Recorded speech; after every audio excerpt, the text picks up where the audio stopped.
Hello बच्चों, Priyanka Shah classes में आप सभी का स्वागत है। उम्मीद है आप सभी लोग बहुत अच्छे होंगे। स्टार्ट करेंगे चैप्टर नंबर 1 का नेक्स्ट टॉपिक क्या है आपका positive economics and normative economics. ठीक है, ये क्या होता है? पॉजिटिव इकोनॉमिक्स होता है जो मान लीजिए वो इकोनॉमिक्स जो आपका क्या हो, तुरंत कोई चीज़ एक्चुअल डाटा आपको बताए। ठीक है, उसको हम क्या कहते हैं? Positive economics. नॉर्मेटिव इकोनॉमिक्स क्या होती है? जो आपका एक्चुअल डाटा नहीं बताता है। ठीक है, इसकी वैल्यू जजमेंट होती है। इसको हम क्या कहते हैं? नॉर्मेटिव इकोनॉमिक कहते हैं। ठीक है, इसमें क्या होना चाहिए ये चीज़ें होती है। नॉर्मेटिव इकोनॉमिक्स में क्या होती है? क्या होना चाहिए और फ्यूचर में। और लेकिन पॉजिटिव इकोनॉमिक्स में क्या हो रहा है या क्या अभी हो रहा है, प्रेजेंट टाइम में, प्रेजेंट की बात करता है कौन? Positive economics. आइए हम देखते हैं दोनों एक एक करके। Difference between positive economics and normative economics. पहला डिफरेंस क्या है? मीनिंग है। It deal with what is and how the economic problem solve are actually solve. ठीक है, क्या आपका प्रॉब्लम है और इसको एक्चुअली सॉल्व करना। ठीक है, जो एक्चुअली सॉल्व होता है उसको हम पॉजिटिव इकोनॉमिक कहते हैं। नॉर्मेटिव इकोनॉमिक्स में क्या होता है? It deals what out to be और how the economic problem solve should be solve. इसमें क्या है? आपका क्या होना चाहिए, कैसे सॉल्व होना चाहिए इकोनॉमिक प्रॉब्लम। और यहाँ पे क्या कह रहा है? एक्चुअली में इकोनॉमिक प्रॉब्लम क्या है और एक्चुअली में उसको सॉल्व किया जाता है। ठीक है, पर्पस क्या है? Aims to make real description of an economic activity. यह रियल डिस्क्रिप्शंस करता है। It aims to determine the ideal. ये आइडियल होता है। ठीक है, वेरिफिकेशन में क्या होता है? It can be verified with actual data. ये एक्चुअल डाटा आपको बताता है, ये एक्चुअल डाटा से वेरीफाइड होता है। लेकिन यहाँ पे क्या है? एक्चुअल डाटा नहीं होता है। जैसे हम कहते हैं कि अगले साल बारिश होगी, पता नहीं होगी कि नहीं होगी, और इस समय बारिश हो रही है, तो ये हो रही है जो ये एक्चुअल है, होगी या नहीं होगी, ये क्या आपका एक्चुअल नहीं है। ठीक है, ये वेरीफाइड नहीं होता है, ये वेरीफाइड होता है। Value judgement, it does not give any value judgement. ये नहीं बताता है कि हाँ अगले साल मतलब कि 10 किलो गेहूं होगा। नहीं, ये कहता है इस साल हुआ है, जो डाटा हुआ है, जो गेहूं हुआ है वो बताया गया एक्चुअल। ठीक है, वैल्यू जजमेंट ये कहता है ये कोई वैल्यू जजमेंट नहीं देता है। यहाँ पे आपका वैल्यू जजमेंट होता है, कोई कुछ बोलेगा, कोई कुछ बोलेगा। Suggestive, it is based upon facts and दस नॉट सजेस्टिव। ये फैक्ट पे बेस्ड होता है, इसके पास प्रूफ होता है। ठीक है, प्रेजेंट की बात की जाती है, सजेस्टिव नहीं होता है। But it is based upon individual opinion and therefore it suggestive in nature.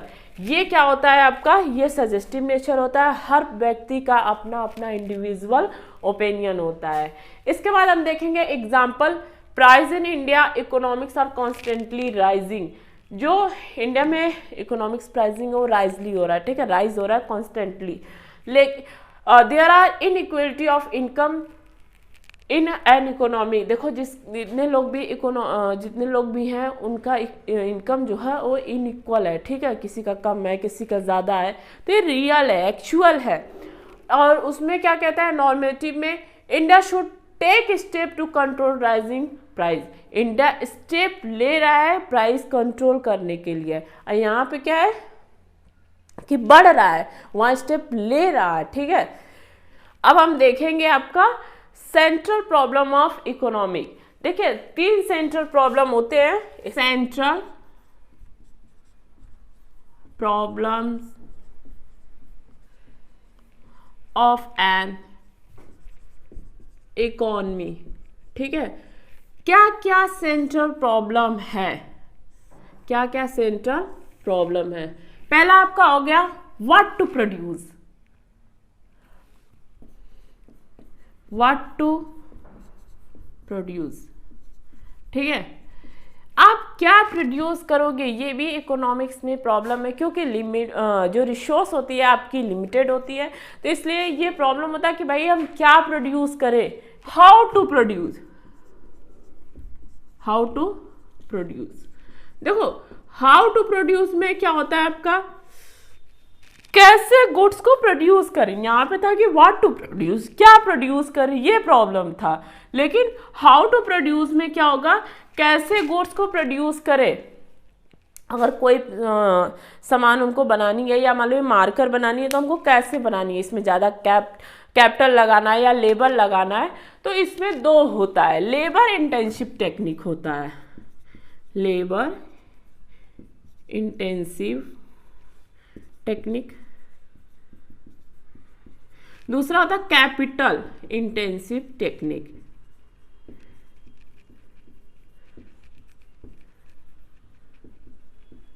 इसको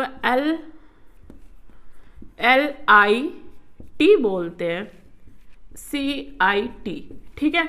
लेबर इंटेंसिव टेक्निक में क्या होता है, आप क्या करते हो, इसमें ज़्यादा से ज़्यादा लेबर का यूज़ करते हो, कैपिटल मशीन्स का कम यूज़ करते हो, ठीक है। तो यहाँ पे खर्चा कम होता है कि लेबर ज़्यादा यूज़ कर रहे हो। जो टेक्निक, अगर मशीन का उपयोग करोगे तो महंगी महंगी कॉस्टली मशीनें आती हैं, तो यहाँ पे पैसे थोड़ा कम लगते हैं, ठीक है।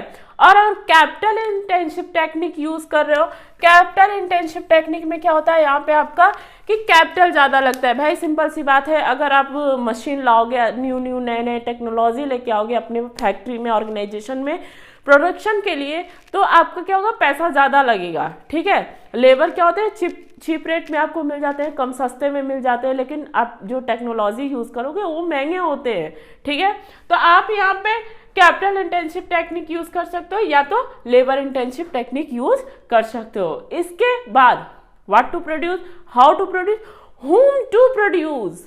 सबसे बड़ा प्रॉब्लम whom टू प्रोड्यूस। पहले था क्या प्रोड्यूस करें, कैसे करें, अब किसके लिए करें। फ्रॉम whom टू प्रोड्यूस,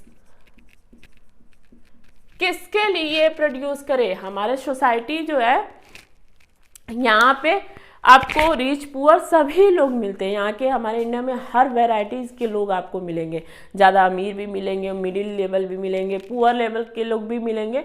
तो जो प्रोडक्शन आप करते हो तो किसके लिए प्रोड्यूस करोगे भाई। गुड्स बना रहे हो तो आप अपने एरिया के देखोगे कि हाँ ठीक है, यहाँ पे इस तरीके के कंडीशंस के लोग हैं, तो उस हिसाब से क्या करोगे, प्रोडक्शन आप करोगे। रिच हैं, पुअर हैं, सबके लिए अपनी क्वालिटी को उस हिसाब से देखते हुए प्रोड्यूस करोगे। तो फ्रॉम whom टू प्रोड्यूस, ठीक है। ये आपका हो गया central problem of economics. Next video में हम डिस्कस करेंगे प्रोडक्शन पॉसिबिलिटी कर्व, ठीक है।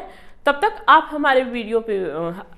हमारे चैनल पे बने रहिए। हमारे वीडियो को लाइक कीजिए, सब्सक्राइब कीजिए, शेयर कीजिए अपने दोस्तों में, और जो भी आपको पढ़ाया जा रहा है उसको एक बार बुक से भी रिवाइज कीजिए और आपको बेटर समझ में आएगा। हम पूरी कोशिश कर रहे हैं कि आपको अच्छे से कॉन्सेप्ट क्लियर होता जाए, आपका कोई भी कॉन्सेप्ट छूटे ना, कोई टॉपिक ना छूटे। पूरी हमारी कोशिश रहेगी कि आपको क्लास 11, क्लास 12 की A to Z जितना भी सब्जेक्ट है वो पूरे हमारे चैनल पे फ्री ऑफ कास्ट में आप लोग के सामने लाया जाए। आप लोग स्टडी करो, ठीक है। और आप लोग के सपोर्ट, प्यार की हमें बहुत ज़्यादा ज़रूरत है, तो हमारे वीडियो को शेयर कीजिए। Thank you so much.